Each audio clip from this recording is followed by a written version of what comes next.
والحمد لله رب العالمين والعاقبة للمتقين والصلاة على النبي الكريم وآله وأصحابه أجمعين أما بعد فأعوذ بالله من الشيطان الرجيم ببركة بسم الله الرحمن الرحيم إن الله وملائكته يصلون على النبي يا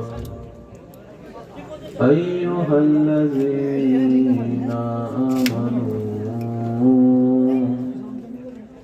صلوا عليه وسلموا تسليما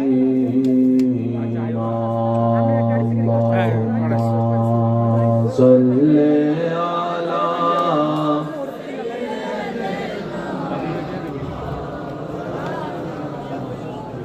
وعلى آل سيدنا مولانا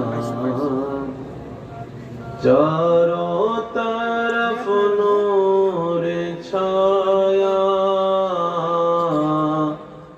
आका का मिलाद आया खुशियों का पैगाम लाया लाया आका का मिलाद आया अल्लाहुम्मा सल्ले अला मौलाना मुहम्मद व अला आले सय्यदिना शम्सो कमर और तारे क्यों ना हो खुशियाँ सारे उनसे ही तो नूर पाया पाया आका का मिलाद आया अल्लाहुम्मा सल्ले अला मौलाना मुहम्मद व अला आले मौलाना अल्लाहु अल्लाहु अल्लाहु अल्लाह अल्लाहु अल्लाहु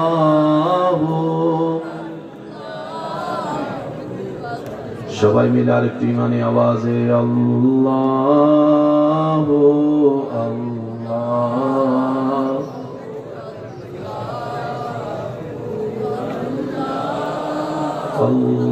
আল্লাহু আল্লাহু আল্লাহু আসুবহু বাদা طلعته والليل جامع وراته الله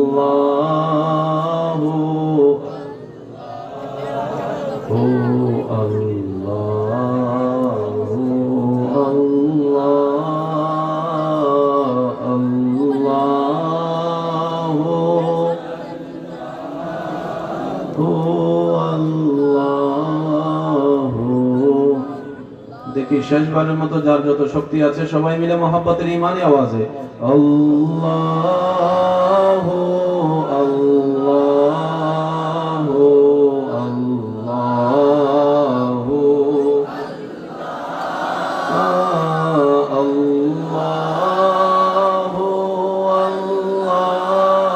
আল্লাহু আল্লাহু আল্লাহু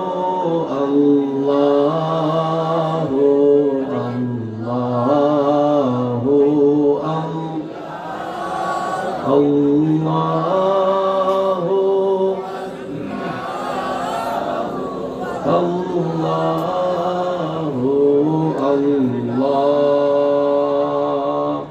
অতঃপর বাসতলী বাজার জামে মসজিদ প্রবাসী সংগঠন ও গ্রামবাসীর উদ্যোগে মাহফিল ইন্তেজামিয়া কমিটির নিবেদনে আলীতলা ফাজিল মাদ্রাসার মান্যবর ভাইস প্রিন্সিপাল মুজাহিদে মিল্লাত রৌনকে আহলে সুন্নাত রৌনকে মিল্লাত হুজুর আল্লামা মাওলানা মুহাম্মদ শাহ আলম হুজুরের সভাপতিত্বে আজকের এই সজ্জিত আজিমুশান নূরানি ঈমানি মাহফিলের মান্যবর মেহমানে আলা আলীতলা লতিফিয়া দরবার শরীফের মান্যবর পীর সাহেব মুজাহিদে মিল্লাত রৌনকে আহলে সুন্নাত হযরতুল আল্লাম কাজী মুহাম্মদ গোলাম মহিউদ্দিন লতিফিয়া কাদেরী মাদ্দা জিল্লুল আলী সাহেব, আজকের মাহফিলের সম্মানিত প্রধান আলোচক আমার স্নেহধন্য ছোট ভাই রৌনকে মিল্লাত রৌনকে আহলে সুন্নাত হযরতুল আল্লাম জনাব মাওলানা সৈয়দ মখদুম শাহ আল মাদানী মাদ্দা জিল্লুল আলী সাহেব,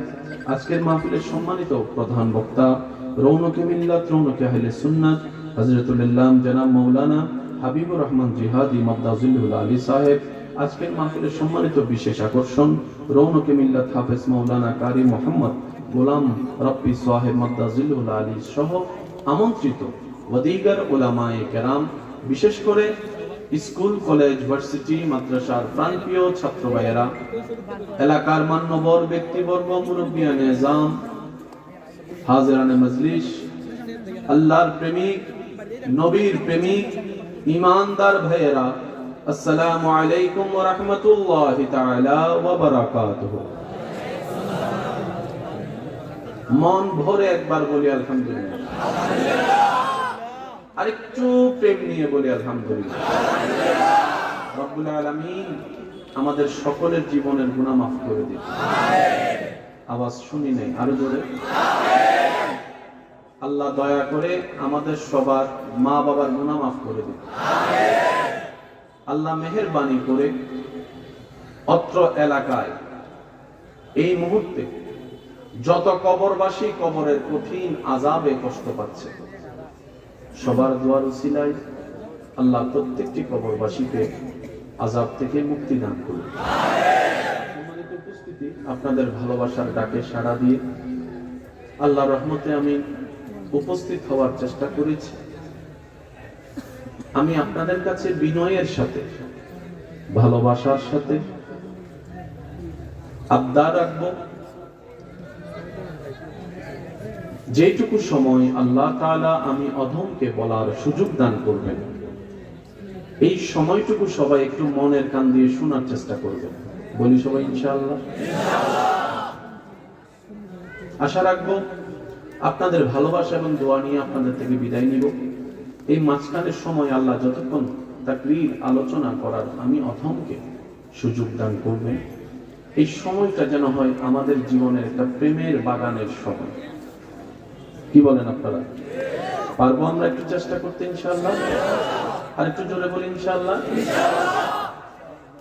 অনুরোধ রাখবো প্রত্যেকটা কথা মনের কান দিয়ে শোনার পর নিজের বিবেকের আদালত দিয়ে, নিরপেক্ষ বিবেক বিবেচনা দিয়ে বিচারক হয়ে দেখবেন। সঠিক যদি মন লাগে গ্রহণ করে নেবেন, ভুল যদি মনে হয় বাদ দিয়ে দিবেন, কোনো সমস্যা নেই। তৃতীয় নম্বর অনুরোধ, আমাকে একটু আওয়াজ দিয়ে সহযোগিতা করতে হবে।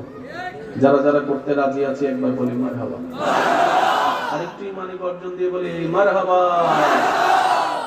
উলামায়ে কেরাম যারা আছেন, বাবা দাদা নানার বয়সী যারা আছেন, ওনাদের দোয়াকে মাথার উপর ছাদ বানিয়ে যুবক ভাইদের শক্তিকে সাথে নিয়ে সামনে এগোনোর চেষ্টা করছি। ওয়ামা তাওফিকে ইল্লা বিল্লাহ। তবে বিশেষ নিবেদন সবার কাছে, প্রত্যেকটা মাহফিলকে এক একটা ইসলামের ক্লাস যেন আমরা মনে করতে পারি। প্রত্যেক দিনের জুমার আলোচনাকে যেন আমরা সাপ্তাহিক ক্লাস মনে করতে পারি। কি বলেন আপনারা? দরকার আছে না নাই? আমি একটু পাগলা টাইপের মানুষ, পাগলামিটা একটু বেশি করি। আর সেই পাগলামিটা যদি ভাগ্য গুণে মওলার প্রেমে হয়ে যায়, একটু জোরে বলি সুবহানাল্লাহ। যতজন এখানে আছেন সবাই মিলে একবার চিৎকার দিয়ে বলেন তো আল্লাহু আকবার।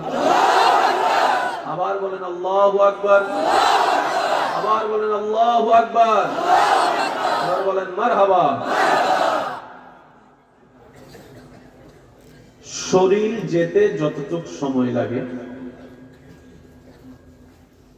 একটা জায়গা থেকে আরেকটা জায়গায়, শরীরের বাহনের স্পিডের চাইতে বড় স্পিড হচ্ছে মনের স্পিড। আপনি এখান থেকে কক্সবাজার যেতেও যদি আপনার গাড়িতে 6-7 ঘন্টা সময় লেগে যায়, হেলিকপ্টারে লাগবে সময়টা আরেকটু, যদি বিমানে যান সময় লাগবে আরেকটু, যদি রকেটে যান সময় লাগবে আরেকটু। হয়তো আপনি রকেটে গেলে 2 মিনিটে পৌঁছায় যাবেন। এই রকেটের চাইতেও স্পিড পাওয়ারফুল একটা জিনিস আল্লাহ তাআলা প্রত্যেকটা মানুষের ভিতরে দান করেছেন, সেটা হচ্ছে যে মনের পাওয়ার। সুবহানাল্লাহ, জোরে বলি। আপনি এখন কক্সবাজারের নামটা শুনে একটু কল্পনা করেন, দেখবেন আপনার কল্পনা পৌঁছায় গিয়েছে। বলেন না ভাই, কোথায়? আমেরিকা যেতে 17-18 ঘন্টা বিমান সার্ভাইভ করার পরও হয়তো পৌঁছাতে অনেক লেট হয়ে যায়। কিন্তু আপনি যদি এখন কল্পনা করেন, আপনি কল্পনার জগতে আমেরিকায় পৌঁছায় যাবেন।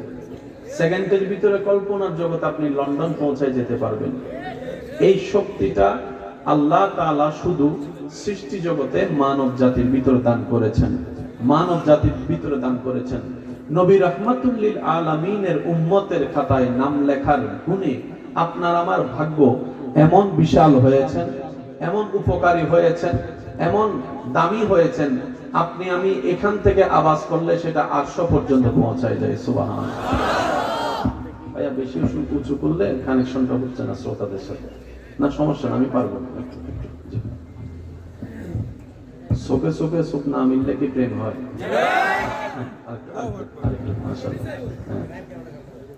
যদি চোখ থাকে অন্যদিকে, মন থাকে অন্যদিকে, সারাদিন আই লাভ ইউ বললেও জোরে কয় না, আরো জোরে কয় না। চোখ বড় মারাত্মক জিনিস। চোখে চোখ যদি মনের ভালোবাসা নিয়ে তাকানো যায়, ওই চোখের নজরটা মানুষের দিল পর্যন্ত লেগে যায়। কথা বলেন ঠিক কিনা? মনোযোগ ইমানদার ভাইয়েরা, নবীর উম্মত হওয়ার কারণে আপনার আমার ভাগ্যে আল্লাহ তাআলা এমন এমন কিছু অপরচুনিটি, সুযোগ, নিয়ামত দান করেছেন যা ইতিপূর্বে কোন নবীর উম্মতের ভাগ্যে জুটে নাই, শুধু আমাদের ভাগ্যে জুটেছেন। সুবহানাল্লাহ। পাইনি আরো জোরে বলি সুবহানাল্লাহ। আমি আজকে আস্তে আস্তে বলার চেষ্টা করব, আপনারা জোরে জোরে রিপ্লাই দেওয়ার চেষ্টা করবেন। পারবো ইনশাআল্লাহ? এবার আসেন, শরীরের আগে পৌঁছে যায় হেলিকপ্টার, হেলিকপ্টারের আগে পৌঁছে যায় বিমান, বিমানের আগে পৌঁছে যায় রকেট, রকেটের আগে পৌঁছে যায় প্রত্যেকটা গাড়িতে তেল খরচ হয়।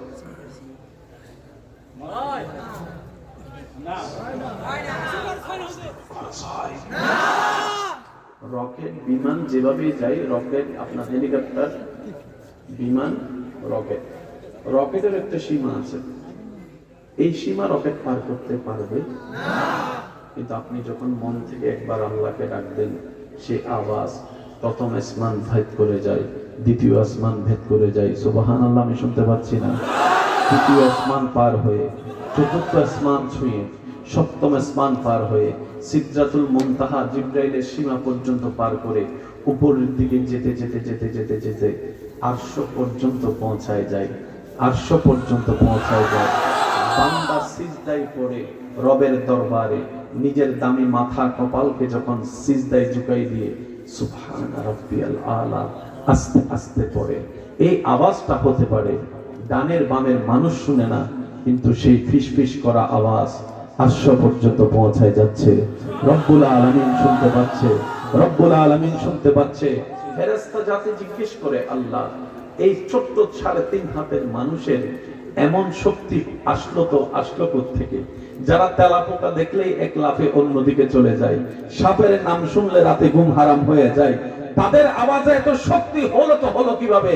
রব্বুল আলামিন বলে, এই সৃষ্টি জগৎ জেনে রাখো, আমি রবের সৃষ্টিতে সব আমি সৃষ্টি করলেও এই মানব জাতিকে আমি আল্লাহ প্রেম দিয়ে সৃষ্টি করেছি, মায়া দিয়ে সৃষ্টি করেছি, ভালোবাসা দিয়ে সৃষ্টি করেছি, আমি আল্লাহ মহব্বত দিয়ে বিয়াদাইয়া ভাবে সৃষ্টি করেছি।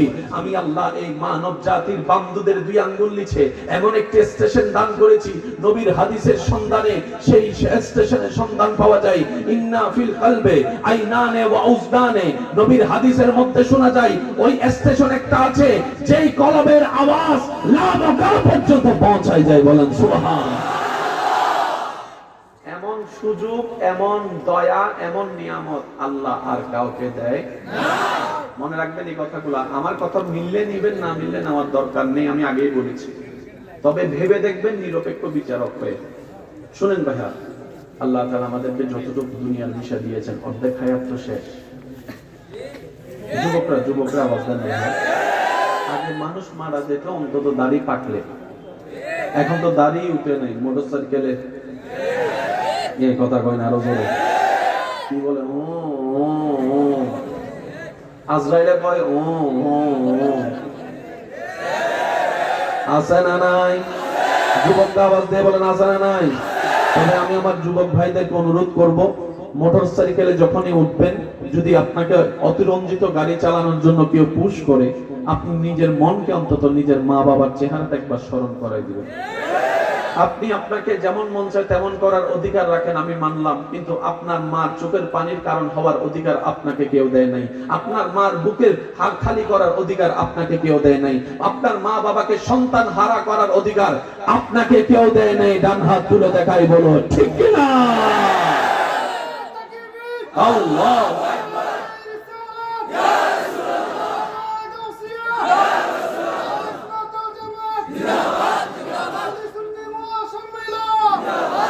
যুবকরা এই কথায় সবাই একমত আছেন তো ইনশাআল্লাহ? মোটর সাইকেল নিয়ে বেশি পারাপারি, দৌড়াদৌড়ি, লাফালাফি করা যাবে? আল্লাহ আমাদের সবাইকে একটু ধৈর্য ধারণ করার তৌফিক দান করুন।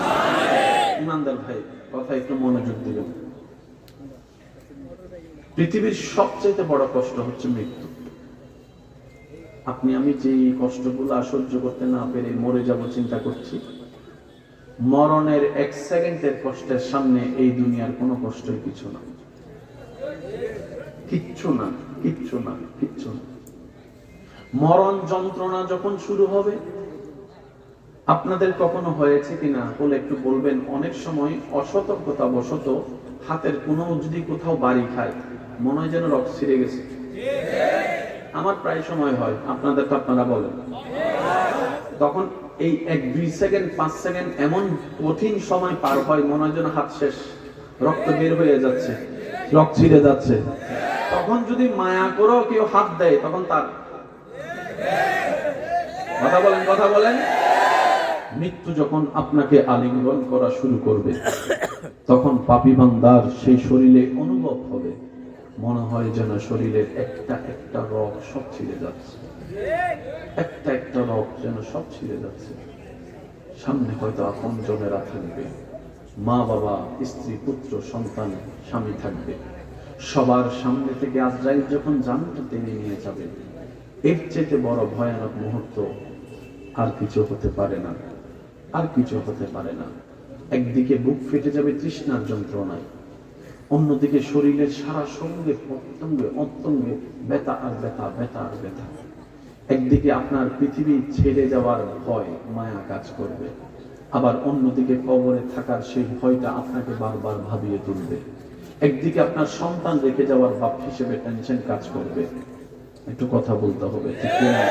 আবার অন্যদিকে আপনার কষ্টে অর্জিত সম্পদ আপনি যাওয়ার পর অন্য কেউ ভোগ করবে, এই ব্যথাটাও আপনাকে বারবার নাড়া দিবে। হাজার যন্ত্রণার ভিতরে আপনাকে একটা পরীক্ষা দিতে হবে, সেটা হচ্ছে ঈমানি পরীক্ষা। ঈমানি পরীক্ষা, ঈমানি পরীক্ষা। এটা এমন একটা সময় ভাই, মানেন কিংবা না মানেন, ইচ্ছা হোক কিংবা না হোক, এই পরিবেশ পরিস্থিতিকে একদিন না একদিন আপনাকে আমাকে সামনাসামনি ফেস করতেই হবে, ফেস করতে হবে। দ্বিতীয় কোনো উপায় থাকবে না। এর ভিতর আবার চলে আসবে মিস্টার ঈমান চোর শয়তান। ঈমান নেওয়ার জন্য, ঈমান নেওয়ার জন্য, ঈমান নেওয়ার জন্য আপনাকে আল্লাহর থেকে দূরে রাখার জন্য সারা জীবন সে যত চেষ্টা করেছে, লাস্ট ফাইনাল চেষ্টা শয়তান তখন করবে আপনার অন্তরে আল্লাহর অবিশ্বাস ঢুকাই দেওয়ার জন্য, আপনার অন্তর থেকে নবীর প্রতি বিদ্বেষ আনার জন্য, অস্বীকৃতি আনার জন্য। মনে রাখবেন, একটা মানুষের জীবনের সারা জীবনের কষ্ট এক জায়গায় করলেও মৃত্যুর এক সেকেন্ডের কষ্টের সামনে কোনো কিছুই হয় না, কোনো অস্তিত্ব হয় না। আবার এদের ভিতরে কিছু এমন সৌভাগ্যবান ব্যক্তি আছে যাদের মৃত্যু যন্ত্রণা শুরু হবার আগেই জানটা এমন ভাবে সুন্দর করে বের হয়ে যায়, তার খবরও হয় না, অনুভবও হয় না। সুবহানাল্লাহ বলেন না? আরেকটু জোরে বলেন না সুবহানাল্লাহ। ইয়া আইয়াতুহান নাফসুল মুতমাইন্না। কুরআনের মধ্যে সেই দৃশ্যের বর্ণনা এমন ভাবে দিচ্ছে, রব্বুল আলামিন বলে, মৃত্যুর চাইতে বড় ভয়ানক যন্ত্রণা আর কিছু হতে পারে না। কুল্লু নাফসিন যায়িকাতুল মউত, প্রাণী যেই হবে মৃত্যুর স্বাদ তাকেই গ্রহণ করতে হবে। তবে হ্যাঁ, জেনে রাখো, মনে রাখো আমার বান্দারা, এই বান্দাদের ভিতরে যারা সারাটা জীবন আমি রবকে খুশি করে চলতে পারবে, নবী মুস্তাফার সুন্নতকে সাথে নিয়ে চলতে পারবে, তাদের মৃত্যুর যন্ত্রণার সময় আমি আল্লাহ এমন ভাবে রহমত নাযিল করব, শরীর থেকে জান বের হয়ে যাবে, খবর হবে না, চোখ খুলে দেখবে জান্নাতের বাগানের মধ্যে বসে আছে। সুবহানাল্লাহ। আল্লাহ আমাদেরকে এরকম একটা মৃত্যু দান করুন। আমি প্রায় সময় বলি, আজকেও বলি, আমার ভাইরা, যুবক একটু মনোযোগ। মরণ তো সবারই আছে, কোনো না কোনো ভাবে তো মরণ। আল্লাহ আমাদেরকে তুমি বেইজ্জতের মরণ দিও না। ভাইয়া প্লিজ। আল্লাহর কাছে সবসময় ফরিয়াদ করবেন, আল্লাহ আমাদেরকে তুমি বেইজ্জতের মরণ দিও না। আমরা মারা গেলে আমাদের চেহারাটা যেন ভয়ানক না হয়। অনেক মানুষ তো এমন ভাবে মারা যায়, অ্যাক্সিডেন্টে চেহারা দেখার পরিবেশ। আল্লাহর কাছে সবসময় দোয়া করবেন, আল্লাহ মৃত্যু তো একদিন আছে, মরতে তো হবে, দ্বিতীয় কোনো অপশন নাই। আল্লাহ আমাদের মৃত্যুটা তুমি এমন অবস্থায় দিও, অজু অবস্থায় যেন আমরা থাকতে পারি। তোমার দরবারে নামাজে দাঁড়িয়ে যখন রুকু শেষ করে সিজদায় চলে যাব, আল্লাহ আমার কপালটা তোমার শাহী দরবারে থাকবে। আল্লাহ আমার হাত দুইটা তোমার দরবারে সারেন্ডার অবস্থায় থাকবে। আল্লাহ আমার নাকটা তোমার রহমতের দরবারে ঝুঁকানো অবস্থায় থাকবে। আমার হাঁটু দুইটা ভাঙ্গা অবস্থায় থাকবে, কোমরটা ভেঙে যাওয়া অবস্থায় থাকবে। আল্লাহ আমার পুরা শরীরটা তোমার দরবারে সিজদা অবস্থায় থাকবে, আর জবানে তোমার প্রশংসা থাকবে। সুবহান রাব্বিয়াল আলা, সুবহান রাব্বিয়াল আলা, সুবহান রাব্বিয়াল আলা। আল্লাহ আমাদের মৃত্যুটা এমন ভাবে দিও যেন কপালটা সিজদায় থাকে, জবানে তোমার প্রশংসা থাকে। জানটা যদি বের হয়ে যায় ওই মুহূর্তে, এর চাইতে বড় সৌভাগ্য আমাদের জন্য আর কিছু হতে পারে নারে তাকবীর, নারে রিসালাত, নারে গাউসিয়া, আহলে সুন্নাত ওয়াল জামাত, সৈয়দ আল্লামা মুকাররম বারী সাহেব। আল্লাহ গো আল্লাহ, ক্ষমা করে দাও, মাফ করে দাও। সবাই কি আওয়াজে, প্রেমের আওয়াজে আল্লাহ ও গো আল্লাহ, ক্ষমা করে দাও। জীবন মোদের যতদিন থাকিবে, সুপথে চালাও, মাফ করে দাও। আল্লাহ ও গো আল্লাহ, ক্ষমা করে দাও, মাফ। সবাই একবার বলেন আমিন। এই দোয়াটা করার দরকার আছে না নাই? আমি অনুরোধ করব, যখনই দোয়া করবেন আল্লাহর কাছে, সব দোয়ার ভিতরে এই দোয়াটা করবেন। আমি ইনশাআল্লাহ শুনি নাই, শোনার ভাইরা সবাই কি আওয়াজে বলেন ইনশাআল্লাহ। সত্যি করে বলেন, আপনার মৃত্যুটা যদি সিজদা অবস্থায় হয়, এর চেয়ে বড় দামি। এবার রাসূলের হাদিস বলে, শেষ ভালো যার, শেষ ভালো যার। পিছনের ভাইরা বলেন শেষ ভালো যার। এমনও হতে পারে আপনার সেই সিজদার মৃত্যু হওয়ার কারণে ফেরেশতা যখন আপনার গুনার খাতা টান দিবে, রব্বুল আলামিন বলবে আমার বান্দার গুনার খাতাটা অন্যদিকে নিয়ে যাও, অন্যদিকে নিয়ে যাও, অন্যদিকে নিয়ে যাও। তার শেষটা আমার পছন্দ হয়েছে, তার সিজদা করা আমার পছন্দ হয়েছে, তার রুকু করা আমার পছন্দ হয়েছে, তার তাসবিহ পড়া আমার পছন্দ হয়েছে। আমি আল্লাহ আমার বান্দার জীবনের শেষ সিজদাটা কবুল করে তার সারা জীবনের গুনাহকে মাফ করে দিলাম নবী মুস্তাফার উম্মত হওয়ার খাতিরে। চিৎকার দিয়ে বলেন সুবহানাল্লাহ। এবার আওয়াজ দিয়ে বলেন আল্লাহ চাইলে পারে কি পারে না? জাহান্নামীকে জান্নাতি সেকেন্ডের আগে আল্লাহ চাইলে দিতে পারে কি পারে না? আমরা সেই রব্বুল আলামিনের বান্দা। মনটা সবসময় বড় রাখবেন আল্লাহর ব্যাপারে, ইচ্ছামি করেন না। একজন আল্লাহ ওয়ালাকে জিজ্ঞেস করা হয়েছিল, ভাই আল্লাহ কেমন, আপনার আল্লাহ কেমন? উনি উত্তর দিয়েছে, তুমি আল্লাহকে যেমন মনে করবে আল্লাহ তেমন। আচ্ছা না বুঝে বরকন সুবহানাল্লাহ বুঝাই দিতেছে। নবী বলে তুমি আল্লাহকে যদি দয়াবান মনে করো আল্লাহ তোমার জন্য দয়াবান। সুবহানাল্লাহ বলেন না? আল্লাহর প্রতি যার বিশ্বাস যেমন আল্লাহ তাকে দয়া করো তেমন।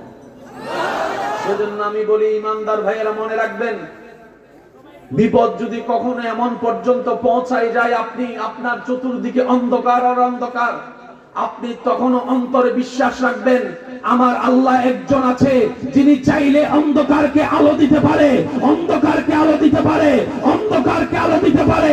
আমার একজন আল্লাহ আছে যিনি আমার বন্ধু বান্ধব যে গর্তে আমাকে ফেলেছে ওই গর্ত থেকে আমার আল্লাহ তুলতে পারে, তুলতে পারে আমার আল্লাহ।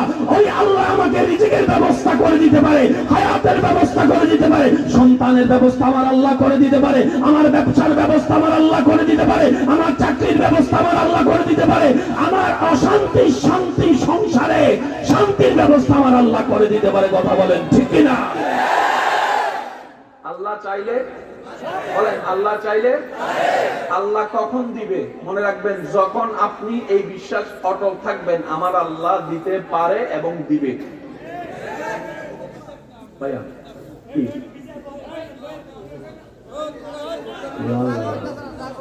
এতগুলো পাগল এক জায়গায়, আল্লাহ এই পাগল পাগলামীদের কবুল করো।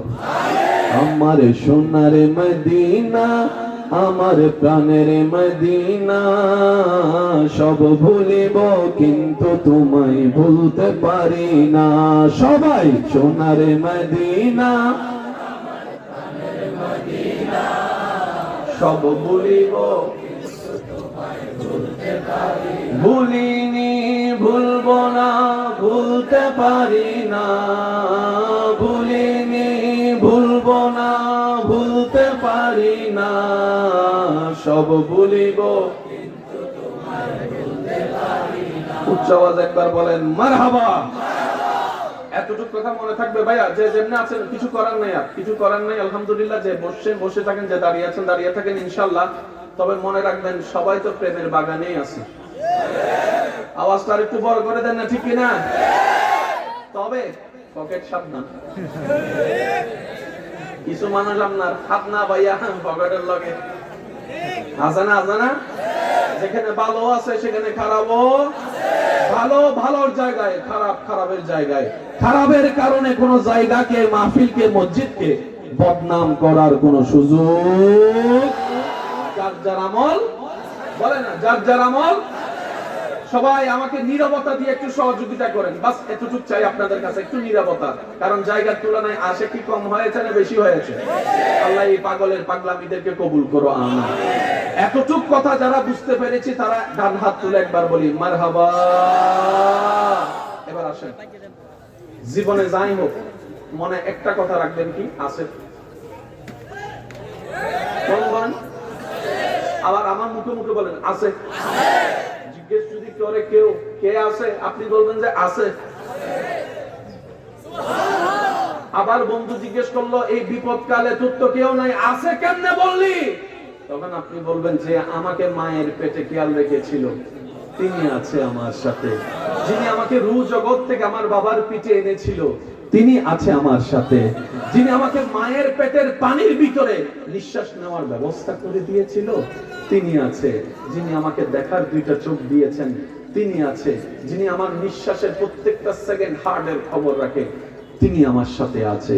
তিনি আমার আছে, তিনি আমার আছে। সুবহানাল্লাহ বলতে থাকি না, তিনি আমার আছে।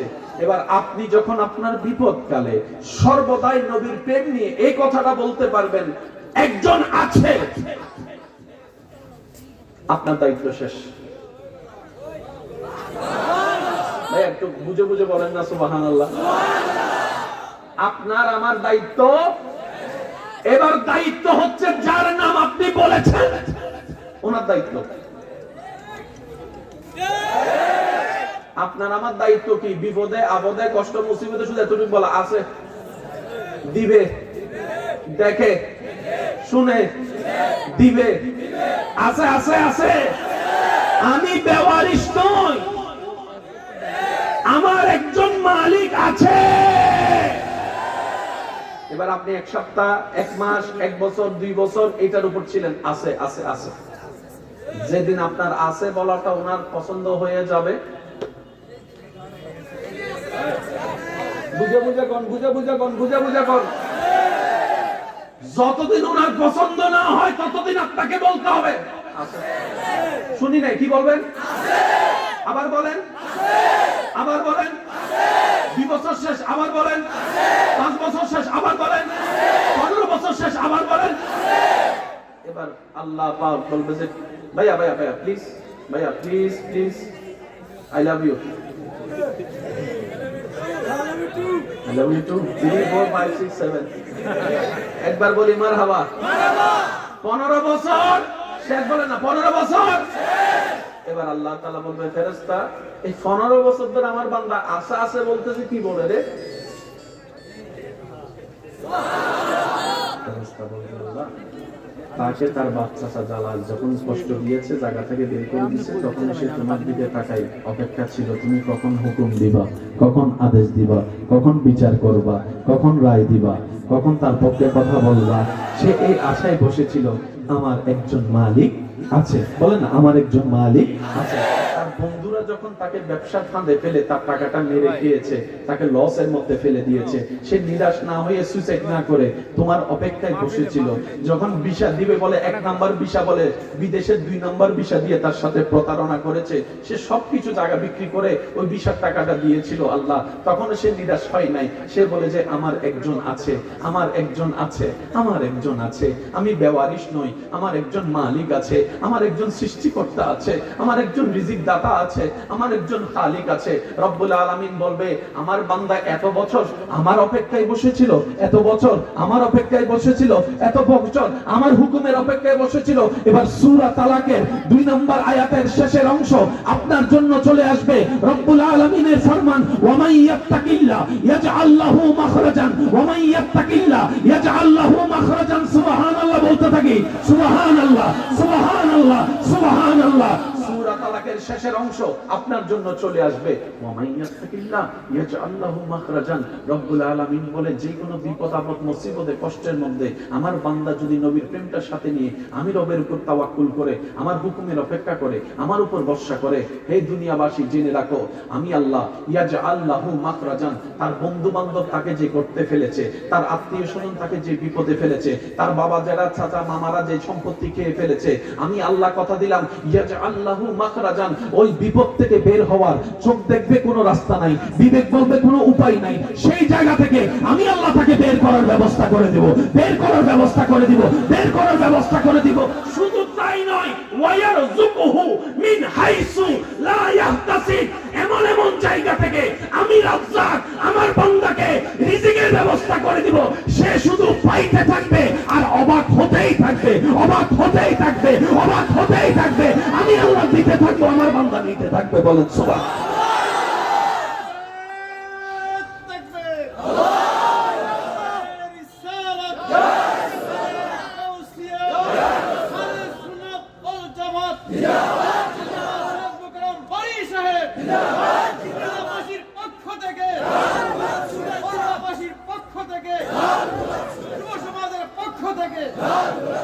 আমার বাইরে উত্তর দিবেন আছে? সবার উত্তর আছে? দেখে দেখে শুনে, তার মানে চাচা জায়গায় খাইতে দেন চাচারে।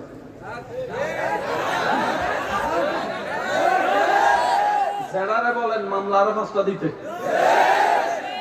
আমি আপনাদের মেহমান মুসাফির হিসেবে বলে যাই, মনে রাখবেন, যদি দিলে লাগে নিয়েন। মামারে বললেন মার জায়গা খাইতে, বন্ধুরে বলেন 1 লাখ টাকা মাইরা খাইছে।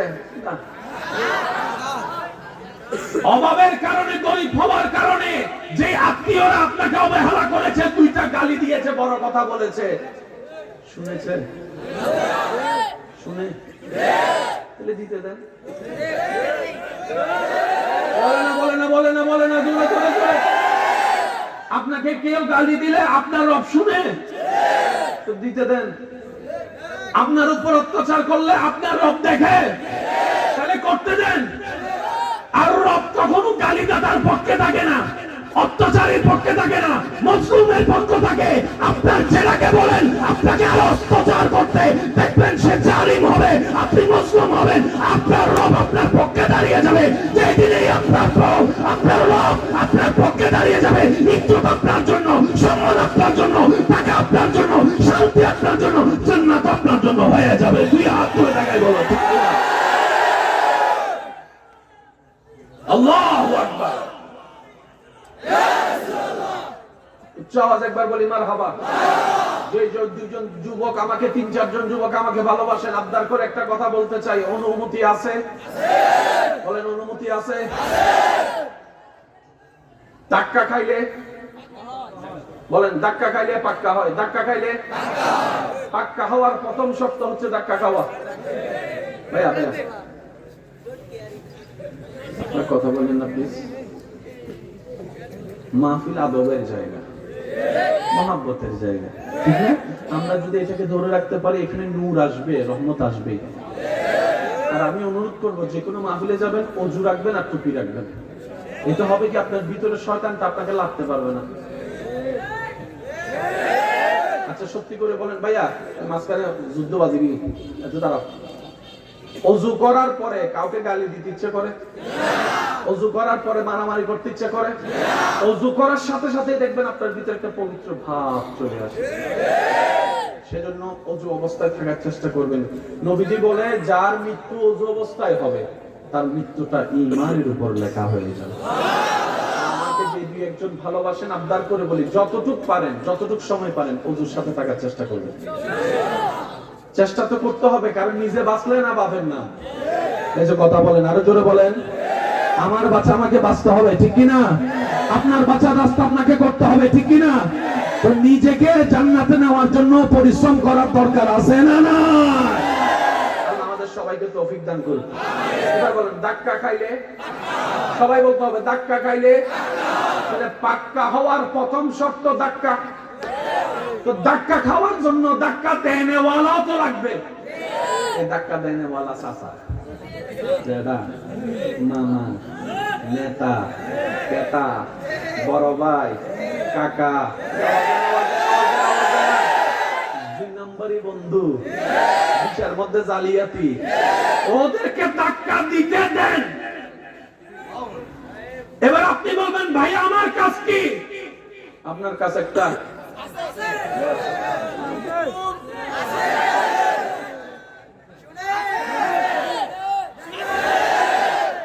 ওনার হুকুম আসা পর্যন্ত আপনার, যেদিন ওনার কথা বলা শুরু করবে তারপরে কইেন চাচা আইয়ো, খেলা হবে।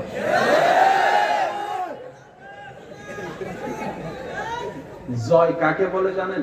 খালি ফিল্ডে বল দিয়ে জয় করে লাভ, এটা কি জয়?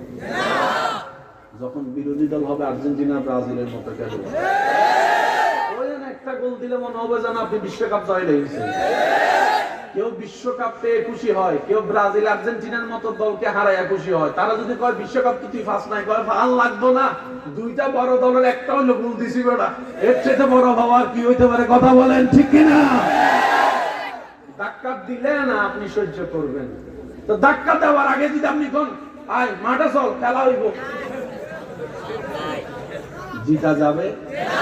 বলেন না জিতা যাবে? আমি সবার মুখে শুনতে চাই জিতা যাবে। দ্বিতীয় একটা কথা এখানে মনে পড়ছে, নোট করে রাখবেন, বলে যাচ্ছি। আমাদের মা বাবাদের, বর্তমান যারা মা বাবারা আছেন, যদি আমার কথা শুনে থাকেন, আমি আপনাদের ছোট ভাইয়ের একটা আবদার মনে রাখি। আমরা কিন্তু বাচ্চাদেরকে এখন একটা পড়ালেখার প্রতিযোগিতায় লাগাই দিছি। রোল নাম্বার 1 হতেই হবে, রোল নাম্বার 1 হতেই হবে। কি ব্যাপার, রোল নাম্বার 1 আছে কি? জিনিসটা কি রোল নাম্বার 1টা কি?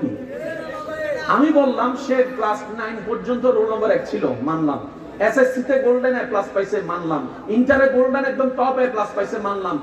ইন্টারের পরে যাইয়া মাথা উঠে গেছে, লাভ কি? কথা বলেন না রে ভাইয়া, কোনো লাভ আছে? নাম্বার নেওয়ার দরকার নাই, জ্ঞান নেন, জ্ঞান জ্ঞান।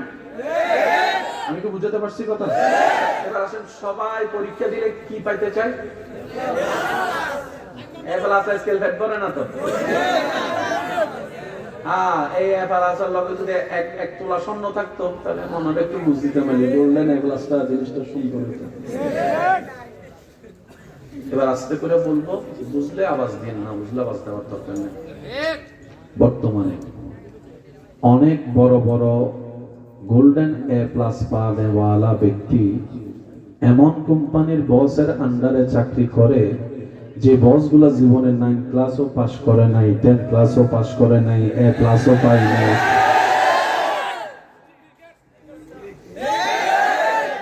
গোল্ডেন এ প্লাস যে পেয়েছে সে ক্লাস 9 এর সেই বসকে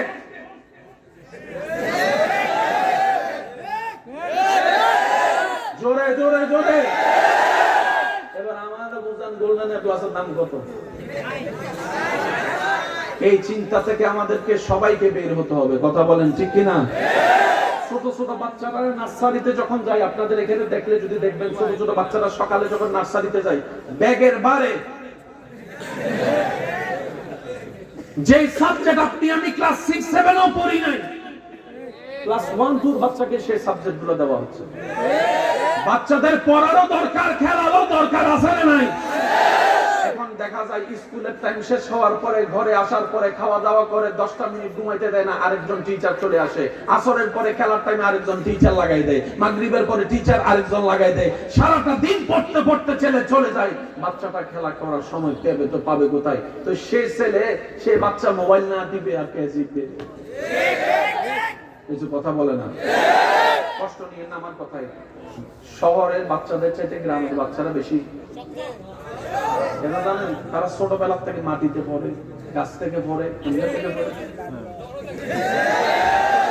আর শহরের গুলা যারা আছে দেখবেন কোথাও বাইরে হইতে পারেন, আমার ভাই ফার্মের আওয়াজ দিয়ে বলেন ঠিক কিনা? এবার ফার্মের মুরগির রান্নার ঝোল কি রকম, দেশি মুরগির ঝোল কি রকম, এটা আপনি নিজে বুঝেন। ফার্মের মুরগি ধরার আগে আর দেশি মুরগিটা। অনেকে গ্রামের মানুষকে হেয় করে, শহরের মানুষ নিজেকে দাবি করে। আমি বলি ভাই, শ্রদ্ধার সাথে আপনার পূর্বপুরুষকে দেখেন, হয়তো বাবা না হয় দাদা কোনো না কোনো গ্রাম থেকে শহরে গিয়েছিল। শহর থেকে গ্রাম হয় নাই, গ্রাম থেকে শহর। এবার বলেন, শহর সিনিয়র না গ্রাম সিনিয়র? যারা শহরে থাকে 20-30 বছর, শেষ পর্যন্ত একটু প্রাণ ভরে নিঃশ্বাস নেওয়ার জন্য বছর 1 2 বার হলো গ্রামে আসে। সেজন্য গ্রামকে কখনো আন্ডারএস্টিমেট করা যাবে না। আমার মা বাবা যারা আছেন, ভাই বোনেরা আছেন, একটু মনোযোগ দিয়ে শুনবেন। আপনার বাচ্চাদেরকে রোবট বানায়েন না, মানুষ বানান। তাদেরকে একটু ধাক্কা খাইতে দেন, একটু মাটিতে পড়তে দেন, একটু তাদেরকে খেলা করার সুযোগ দেন, একটু কথা বলতে হবে ভাইয়া, ঠিক কিনা? হ্যাঁ, সৎসঙ্গটাও আপনি বাছাই করে দিবেন, অসৎসঙ্গ কিনা সেটাও আপনাকে একটু নজরদারি রাখতে হবে, কারণ আপনি মা, আপনি বাবা, আপনি অভিভাবক। কথা বলেন ঠিক কিনা? আমাদের সবাইকে একটু বুঝার তৌফিক দান করুন। এবার বলেন, আমার একজন,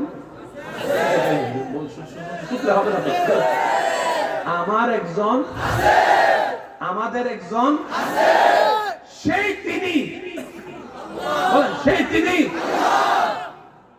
অন্য নবীর উম্মত, ওনার বান্দা ছিল, কিন্তু উনি ওদের জন্য যতটুকু দয়াবান ছিলেন না, আমাদের জন্য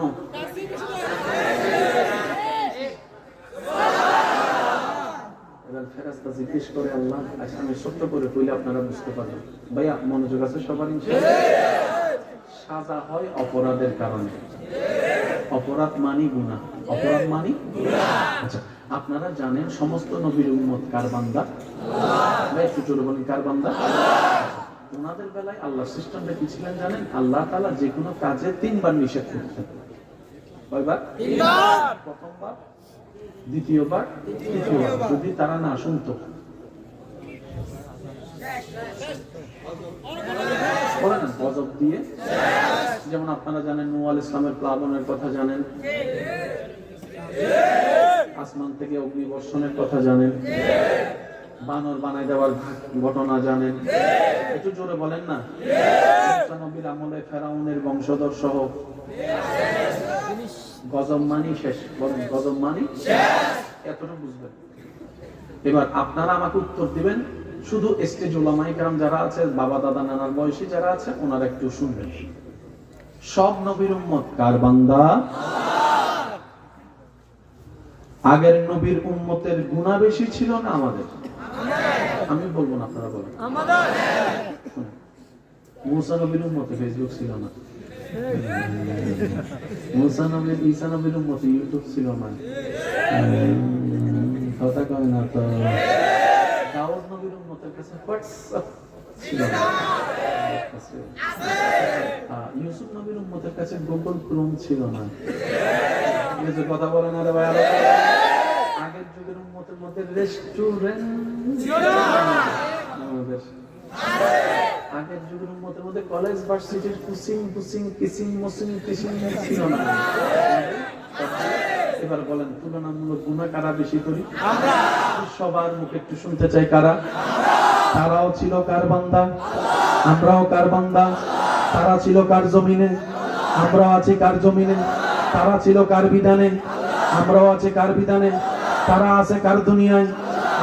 আমরা আছি কার দুনিয়ায়? এবার ওই একটু হিসাবটা করি। আগের যুগের নবীর উম্মতের চাইতে আমাদের গুনাহটা বেশি। আমাদের অনলাইনে গুনাহ, আমাদের চোখে গুনাহ, আমাদের হাতে গুনাহ, আমাদের স্কুলে গুনাহ, আমাদের কলেজে গুনাহ, আমাদের ভার্সিটিতে গুনাহ, আমাদের রেস্টুরেন্টে গুনাহ, আমাদের বয়ফ্রেন্ডে গুনাহ, আমাদের গার্লফ্রেন্ডে গুনাহ, আমাদের চ্যাটিংয়ে গুনাহ, আমাদের ভিডিওতে গুনাহ, আমাদের নজরের গুনাহ, আমাদের মনের মধ্যে গুনাহ। তো বলেন না রে ভাইয়া, আমাদের মোবাইলে মিথ্যা বলার গুনাহ, মোবাইলে মিথ্যা বলার গুনাহ, আমাদের প্রবাসীর এই যে একটা সেক্টর নিয়ে প্রতারণা করা, 1 নাম্বার ভিসা বলে 2 নাম্বার দেওয়া, সেই দিকে গুনাহ, আমাদের আইল কাটার গুনাহ, জমিন দখলের গুনাহ, ইঞ্চি ফাড়ার গুনাহ, দেওয়াল তুলে দেওয়ার গুনাহ, মা বাবার সাথে বেয়াদবি করার গুনাহ। কথা বলতে থাকেন ঠিক না? টিজিং করার গুনাহ, আমাদের পরকিয়া করার গুনাহ, আমাদের বড়র সাথে বেয়াদবি করার গুনাহ, আমাদের ছোটদের জায়গা জমিন দখল করার গুনাহ। আমাদের গুনাহ তাদের চাইতে 1000 গুণ বেশি। তারা 1 সপ্তাহ মিলে যেই গুনাহ করত, আপনি আমি 1 মিনিটে তার চাইতে বেশি গুনাহ করি, তার চাইতে বেশি গুনাহ করি। কথা বলেন ঠিক কি না? তখনও এই জমিন ছিল, এখনো যে জমিনটা আছে, তখনও সেই সূর্য ছিল, এখনো যে সূর্যটা আছে, তখনও সেই চন্দ্র দেখেছে, এখনো যে চন্দ্র আলোকিত করছে, তখনও জিব্রাইল ছিল, এখনো জিব্রাইল আছে। আমি সবার মনোযোগ চাচ্ছি, আমার নবীর উম্মত যারা আছেন, নবী রাহমাতুল লিল আলামিনের উম্মত, সবার একটু মনোযোগ চাচ্ছি। এবার আসমান বলে, জমিন বলে, আল্লাহ তোমার জমিনে তোমার বান্দারা তোমার আদেশ অমান্য করে গুনার পর গুনাহ করে যাচ্ছে। সকালে গুনাহ, দুপুরে গুনাহ, বিকেলে গুনাহ, রাতে গুনাহ, সন্ধ্যায় গুনাহ, ঘরে গুনাহ, বাহিরে গুনাহ, কলেজে গুনাহ, ভার্সিটিতে গুনাহ, এখানে গুনাহ, সেখানে গুনাহ। আল্লাহ তারা গুনায় ভরপুর। এমন কি রাতে যখন ঘুমাইতে যায়,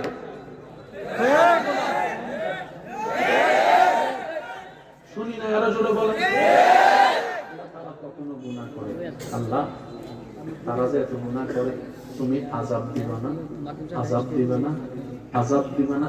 মাটি বলে আল্লাহ আযাব দিয়ে ধ্বংস করে দাও, জমিন বলে আযাব দিয়ে ধ্বংস করে দাও, সূর্য বলে আযাব দিয়ে ধ্বংস করে দাও। একটু আওয়াজ দিতে হবে। চন্দ্র বলে আযাব দিয়ে ধ্বংস করে দাও। সমস্ত সৃষ্টি বলে আল্লাহ তারা গুনাহ বেশি করে, আযাব দিয়ে।